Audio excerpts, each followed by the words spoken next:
His name was Thomas Carrington, bell ringer of St. Alden's Chapel, perched atop a snowy hill overlooking the valley below.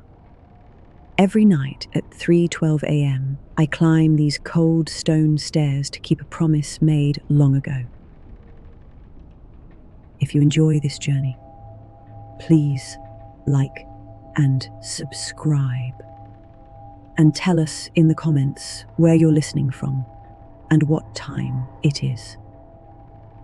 Now, settle in, relax, and let the hush of the night begin. His name was Thomas Carrington. At night, the world grows quiet, except for what lives inside old buildings. He climbed the spiral staircase of St. Alden's, each step worn smooth by decades of footsteps, each stone whispering prayers. He did not pray. The walls were damp with age, and every inhalation tasted of dust and slate. Tonight, thick snow pressed against the tall chapel windows. Moonlight stretched its pale fingers across the staircase, drawing long, cold shadows. Thomas paused halfway up. He placed a gloved hand against the wall, anchoring himself, feeling its ancient heartbeat. He exhaled slowly, not with relief, but with expectation. He was here by choice, though fear still chased the edges of his mind. Because he had promised, and promises, especially those tied to grief, demand a price. At the top, the bell chamber doors stood closed, heavy, oaken, and scarred by time. He pushed them open with a breath and entered. The air inside was colder still, stirring the single candle he carried. He set the candle on the small wooden desk to his left. As flame touched wick, its glow began to chase away the darkness, revealing a logbook, a tarnished pewter cup, Margaret's wedding cup, and the iron face of the great bell behind him. Thomas removed his gloves. Hands slightly trembling, he traced the pewter's rim. It bore dents and scratches, reminders of a warmer time when laughter was his companion. Tonight, it felt impossibly distant. He opened the logbook. Previous entries were neat, but these last few were messy. Words bleeding under his pen, tears drying on the page. He touched the ink. 3:11, he whispered, pausing before he drew breath to write. 3:12. Outside, wind scraped the chapel walls. Inside, Thomas's every breath made tiny clouds in the lamplight. Seconds passed slowly, deliberate, heavy. Time reached 3:10. He waited. A heartbeat. The chamber seemed to hold its own breath. 3:11. His pulse thundered in his ears. He closed his eyes. In the hush of the bell tower, he could feel memory stir. 3:12. Something moved. The bell trembled, not pulled by rope, but by something deeper. Thomas's hand clenched the wood. He felt the bell's breath in the air, a low, mournful hum that traveled through stone and bone. It rang. A sound so gentle it could have been a memory, yet it spoke louder than any toll. He strained to catch every vibration. It wasn't just the bell. Somewhere in its resonance lay the echo of her voice. Thomas whispered, "Margaret." The bell answered again, softer this time, like a sigh. He placed a hand over his heart. It trembled as though startled. It had begun.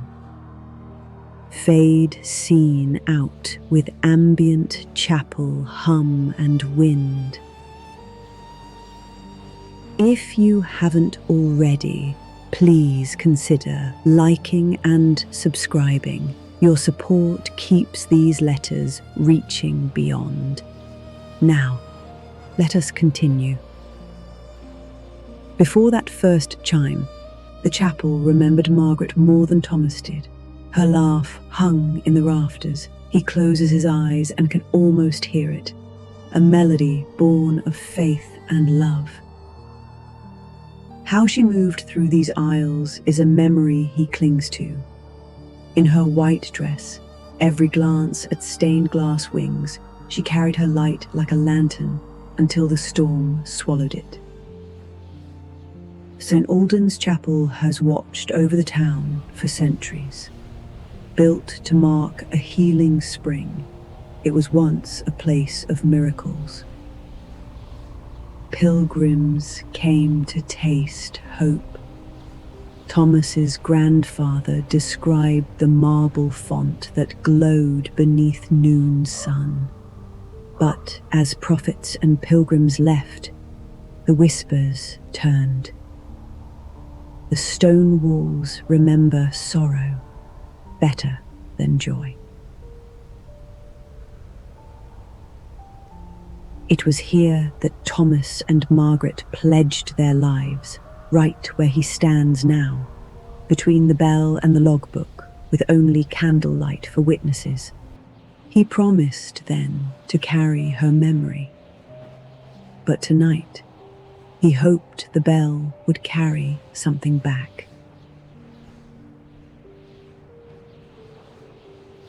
He lifts the logbook. The page is worn, but the words are his own. 3:12. She answered. He reads them aloud, and in that breath, the temperature drops. Candle flame dances wildly. Candlewick cracks, but holds. He pulls the bell rope release, but does not ring. Instead, he listens. Dust billows from the bell's edge, and then he hears it. Not the full ring, but a single soft chime, like tears falling. Stunned, Thomas places his palm on the bell's cold iron.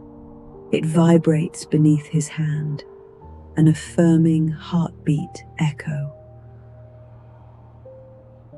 A promise fulfilled.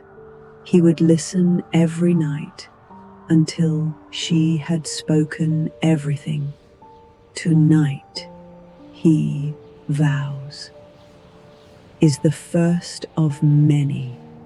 Margaret's voice, or the chapel's echo, must speak again. And he will be ready. Morning light never reaches this chamber. It lives beyond stained glass, in another world. But Thomas doesn't seek light here. He seeks sound. His eyes trace the grain of the bell. His ears listen for whispers. He closes the logbook. Standing, he edges around the bell's rim, heavy, ancient, resonant. He places both wrists against the iron, offering himself to its whispering soul. The bell moves again, not rung, but stirred. Dust flutters downward like ash. The iron hum resonates through his arms, a mournful breath. In that vibration, he hears a voice, soft, urgent, familiar. It says his name, Thomas, not loud, but recorded within his bones. He staggers and presses his forehead to the cold metal, tears brushing across iron. Margaret, He breathes. The bell responds by reverberating once more. A heart's beat among stone, like she stands behind him, leaning close. He realizes she is speaking through the bell, not in words, but emotion. He can feel her longing, her sorrow, her unfinished business.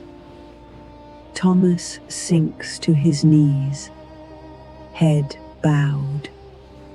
He presses both hands to iron and whispers, "I'm here. I'm listening." At that moment, the chapel seems to inhale. Dust rolls over tile. The candle sputters. A single silver note hums in the shadows.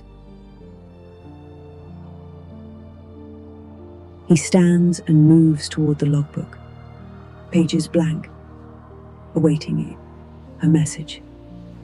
He opens a page and finds words that were never written. "I remember.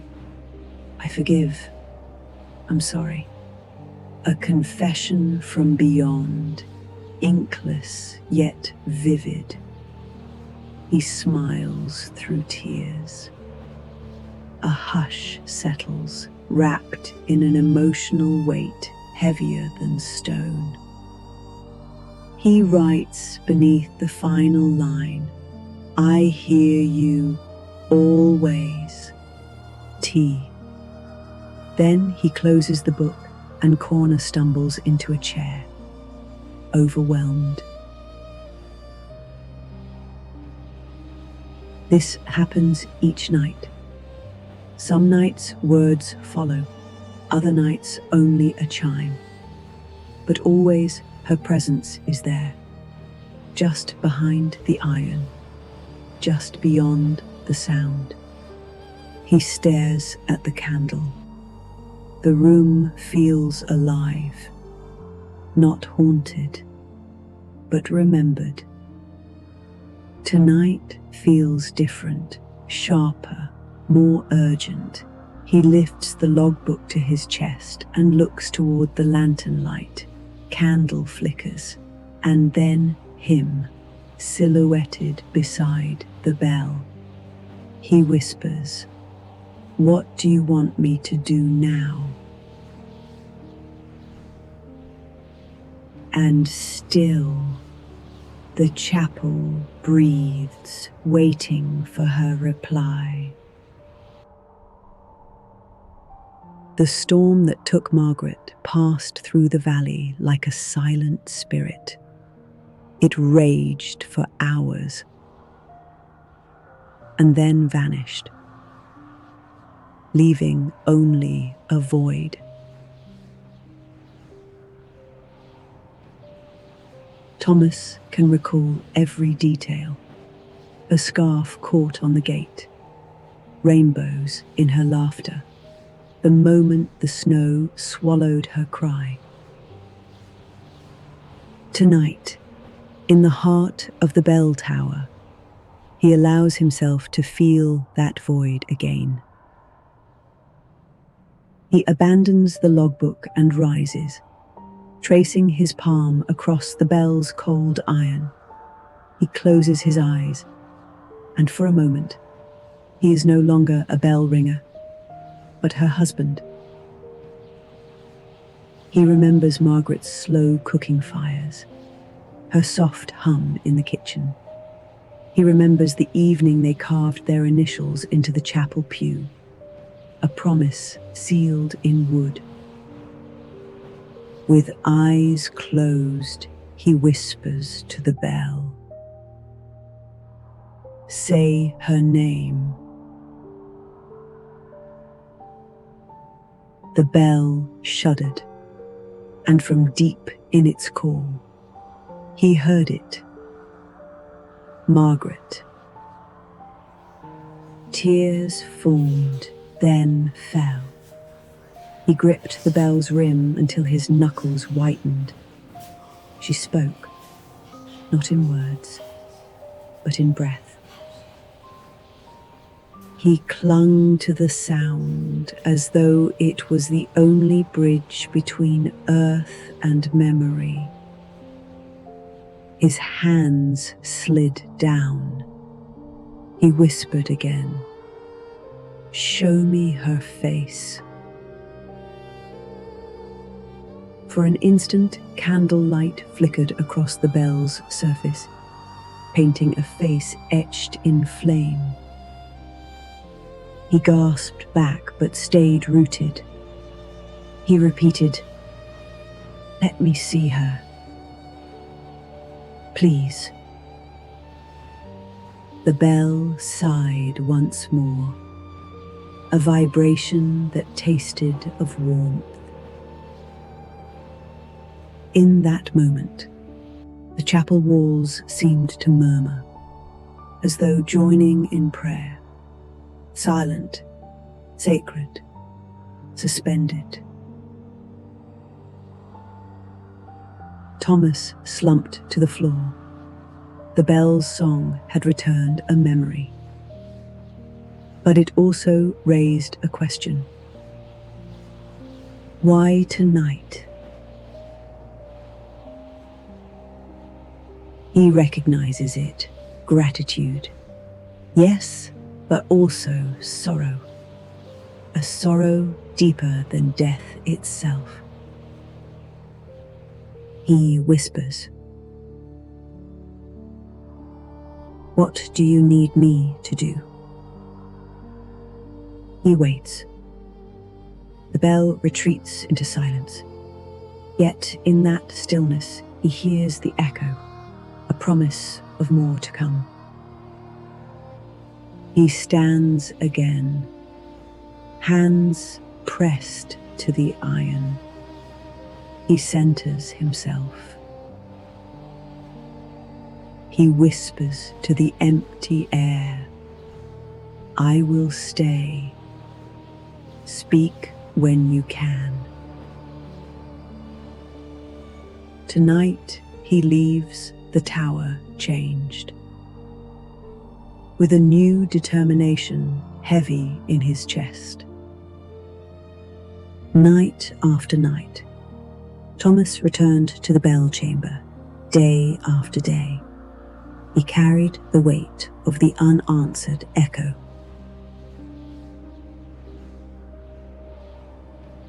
Tonight, the chamber felt more awake.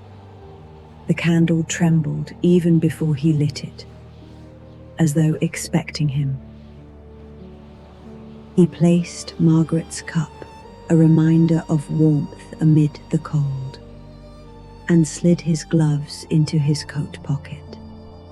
No barrier tonight. He opened the logbook. He read the previous entry. "I will stay. Speak when you can." He paused, then wrote beneath it, "I hear you. I'm here." The ink still felt fresh, hope shimmering in blue. He set the pen down and closed his eyes. The bell hovered behind him, humming like a distant heartbeat. He listened, really listened, for the first time, not waiting for a message, but waiting to understand what she needed. A hush filled him, a solemn moment outside time. Then, a faint creak, not the bell, but the floor, a breath in the shadows. Thomas turned slowly. He saw movement, shadows drifting away from the bell like drifting mist. He whispered, "Margaret," but no single voice answered.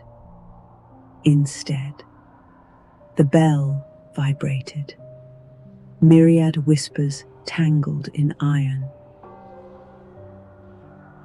He moved closer, fingers traced the bell's wreath, etched with Latin he couldn't read. He remembered the inscription, Hora et Pax, time and peace. But the bell held something more, a memory he could not place until the candlelight paused at a single figure. In that pause, the lantern's glow carved out the silhouette of her.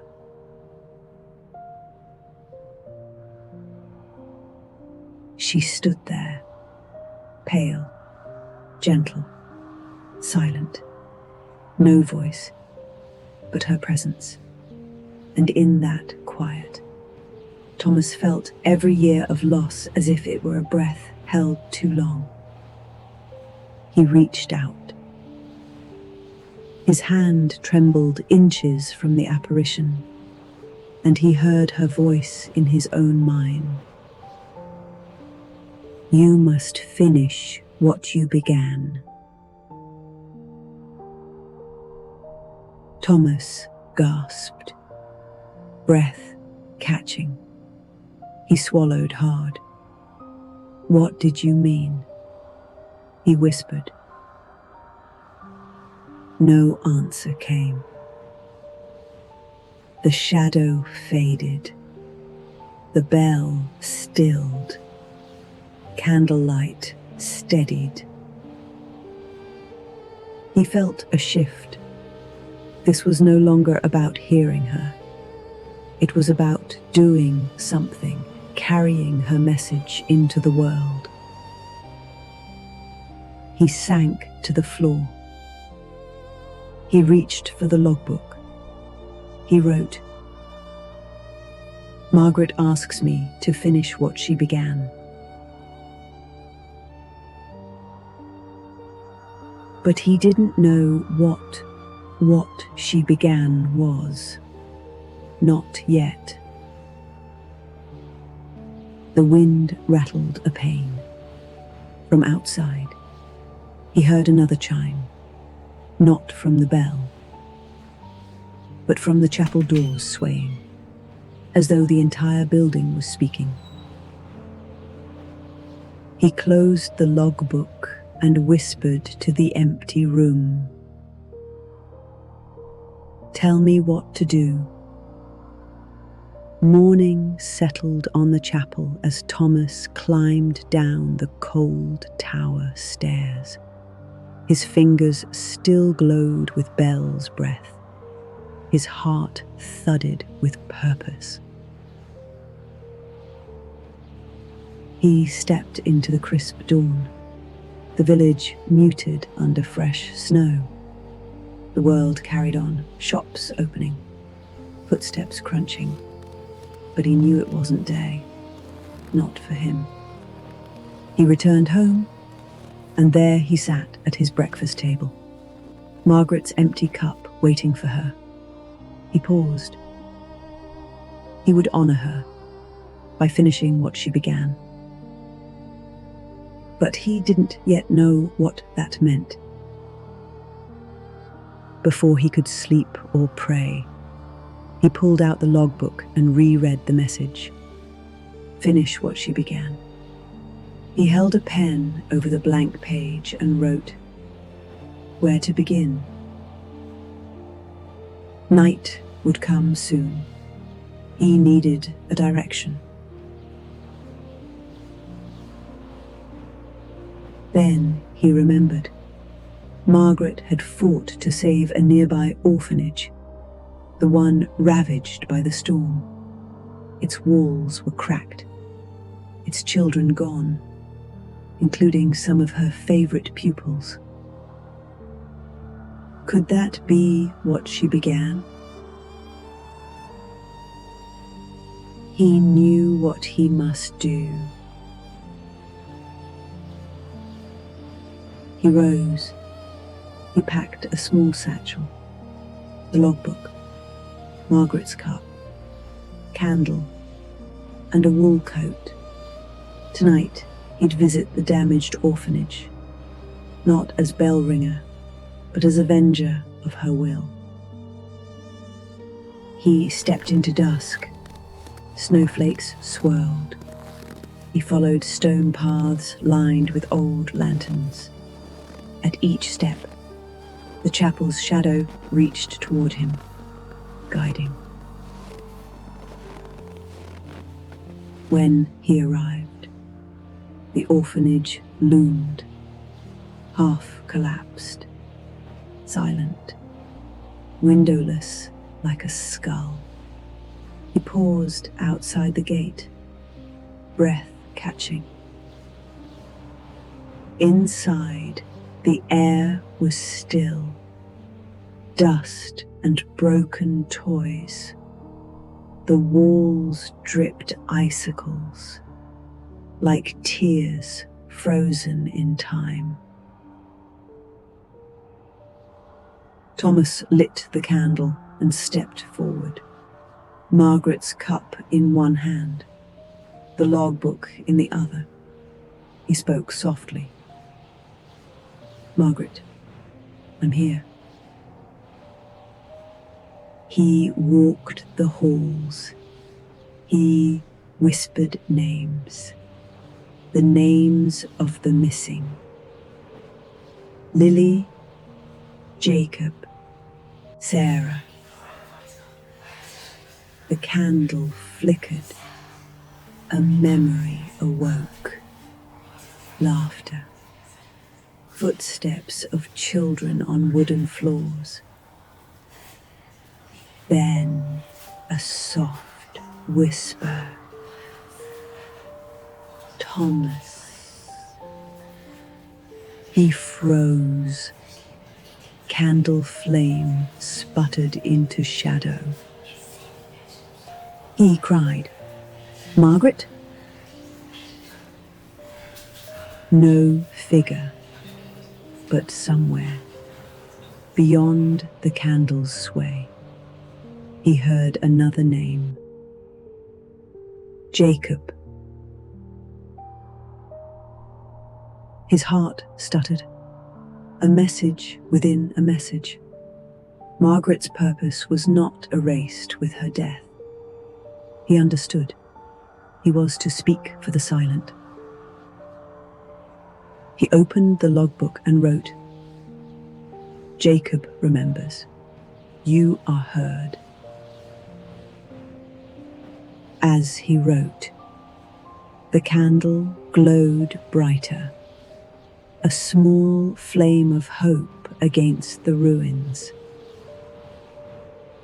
He left the orphanage under the chapel's watchful shadow. Knowing this was only the beginning, Thomas returned to St. Alden's under an ink-black sky. Every step up the tower staircase was heavy with anticipation and fear.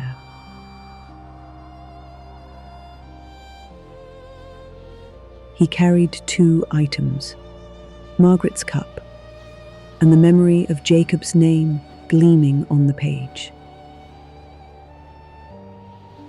As he stepped into the bell chamber, candlelight trembled anew, as though greeting an old friend, or a ghost returning home. He placed Margaret's cup beside the logbook and lit the candle with a hand that no longer wavered. He recited aloud the name Jacob and waited for a sign. The bell leaned forward. Dust spilled off its lip, like burnt memories. Then she spoke, not in full words, but in a chord of voice and sorrow. In that chord, he felt the weight of Jacob's final moments, his loneliness, his tears, his promise unkept. The bell resonated with guilt. Thomas swallowed. He placed his hand to the iron. He murmured, "I understand." As the bell quieted, a single glowing letter materialized on the desk, written in soft amber ink. "Find Lily. Finish us all."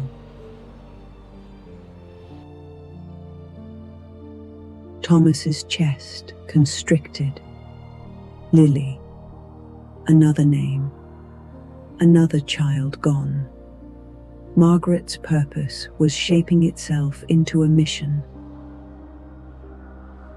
He opened the logbook again and wrote, "Lily will be heard." That night, he fell into a tortured sleep, haunted by bell tones and children's laughter. Morning came heavy. He rose and packed for another journey. Under chapel's arches, he set his course toward Lily's last known place, an old farmhouse, now covered in frost. When he arrived, the farmhouse silhouette was eerie. Partial roof, broken shutters, still water pooling near the door. Inside, candlelight from his lantern trembled across a child's chair, a quilt still draped. He wrote her name in the logbook, Lily.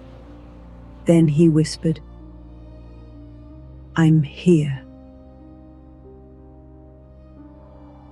Again the bell trembled. Through the thin tower, as though she answered from afar. Thomas paused.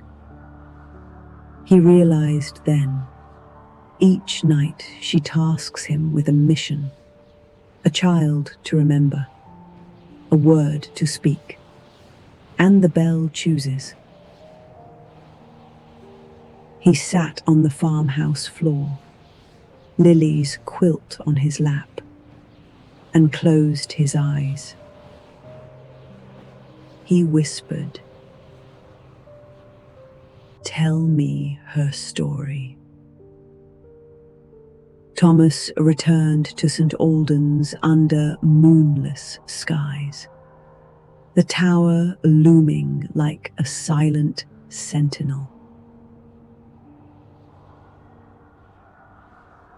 He carried the burden of two names now, Jacob and Lily. The bell's purpose was no longer private, it was public, sacred. Inside the tower, the air felt impossibly dense. Candlelight fought the darkness. He placed Lily's name atop the logbook, his pen hovering. He whispered, "You guide me, Margaret's."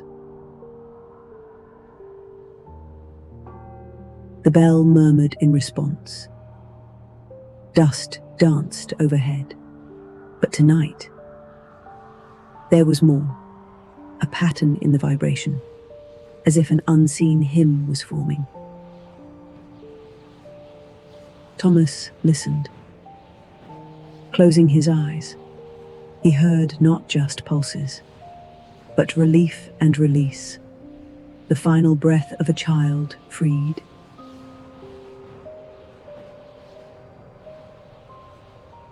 He wrote in the logbook, "Lily is free." Then, trembling, felt the bell shift beneath his palm, warmer now, as if alive. He fell silent, waiting for more. Understanding fluttered in his chest. He spoke aloud. "What else?" what remains undone. The bell sighed, and for the first time, he sensed urgency. Another name waiting. He dared to hope. Hope that Margaret's voice would show him all. In that moment, he heard it. A child's voice, distant yet tender. Eliza. Another name, another soul. He closed his eyes, breath catching on hope and fear.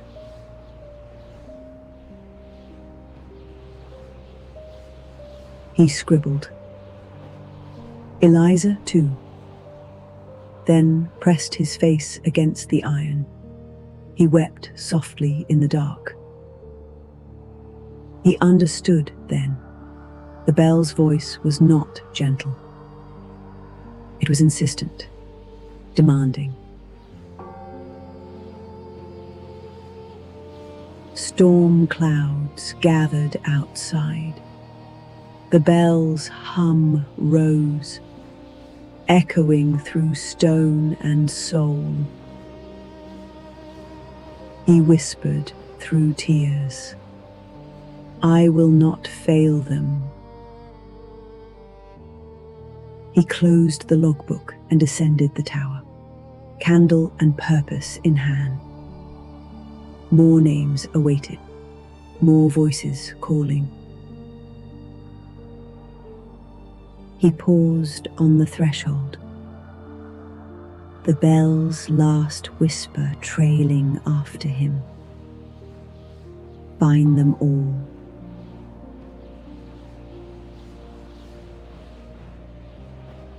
Night after night, Thomas would keep his vigil. The bell would guide him where words couldn't follow. And the promise of St. Alden's would not go unfulfilled. Dawn broke with brittle light spilling over St. Alden's spire. Thomas climbed the tower, logbook and candle in hand, each step echoing with purpose. His breath came steady, measured, no longer grief-stricken, but resolute. He reached the bell chamber. The atmosphere was thick with expectancy. Tonight, he carried not just names, he carried hope. He set the candle on the desk, careful not to jostle Margaret's cup. He opened the logbook and whispered, Jacob, Lily, Eliza, who is next? For the first time, there was no immediate response, just the steady hum of stone and candle.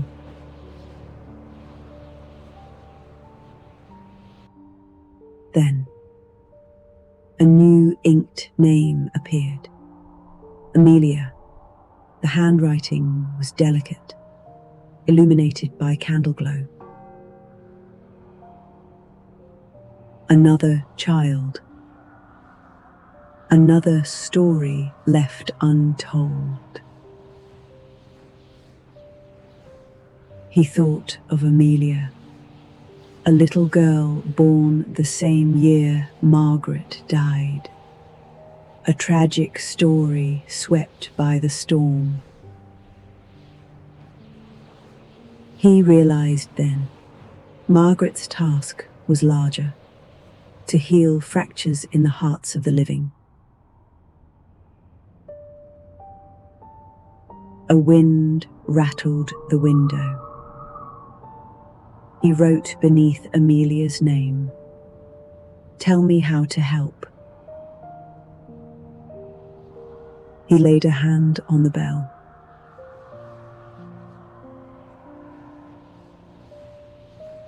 It vibrated, not a chime, but a whisper of resonance. It asked him to descend again. Outside, the village slept. He dressed and prepared. Tonight, he would seek Amelia's memory, wherever that lived.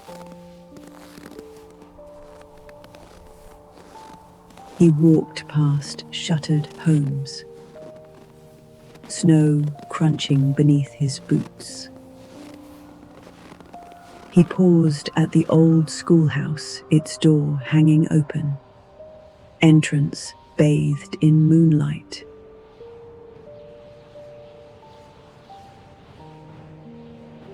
Inside, dust and memories lived in broken desks and eraser scars.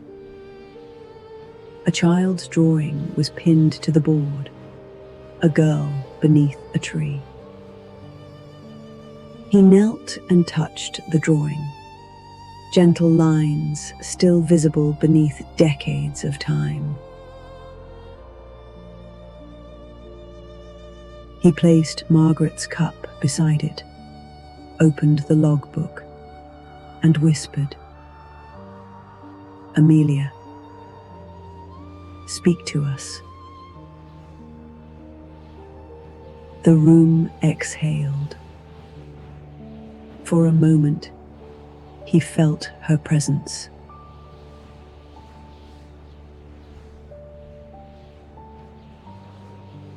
He wrote one last line tonight. "You are not forgotten."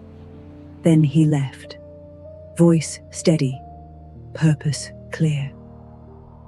Thomas climbed the chapel steps one final time that night. The air felt different, charged, expectant.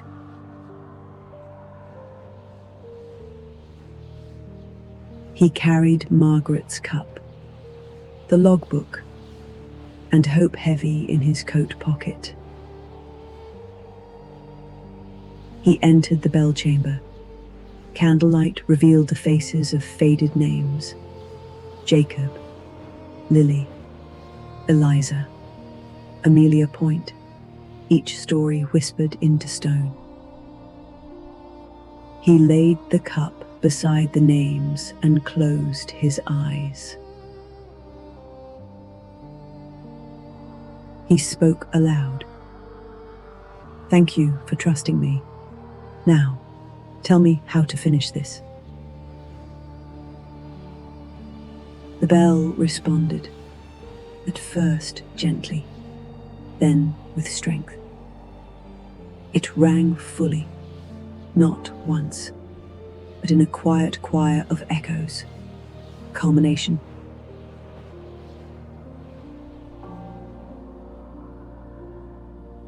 Thomas felt every vibration retrieve each child's memory, their laughter, their hope, their longing, and with each echo, the soul freed to rest.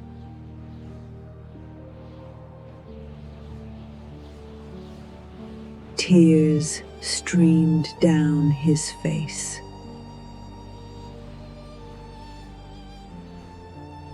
He ran a finger over each name in the logbook, then closed it gently. This was his final act, completion of Margaret's silent vow. He whispered, "It's done."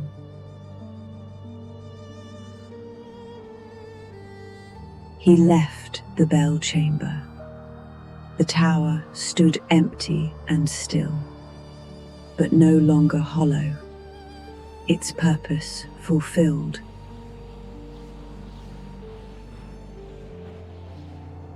Outside, snowfall sparkled. The village slept beneath a blanket of peace.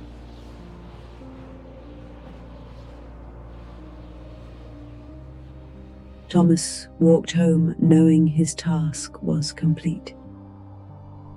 Margaret's voice had guided him now. It was time to let both of them rest.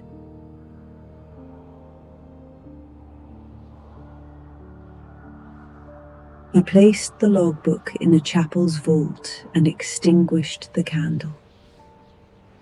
No need for light in a finished story. Now the bell no longer trembles at midnight. The names once whispered in darkness have found peace in its echoes. Thomas still walks the tower stairs, not driven by sorrow, but by quiet devotion. Margaret's promise is fulfilled, her voice woven into the chapel's stones. So tonight, whenever you hear a distant bell or feel a memory stirring, remember, love leaves a gentle echo that never fades. From St. Alden's Chapel, this was Thomas Carrington's story, wishing you a sleep filled with grace and peace. Until next time, may your dreams be soft and your heart at rest.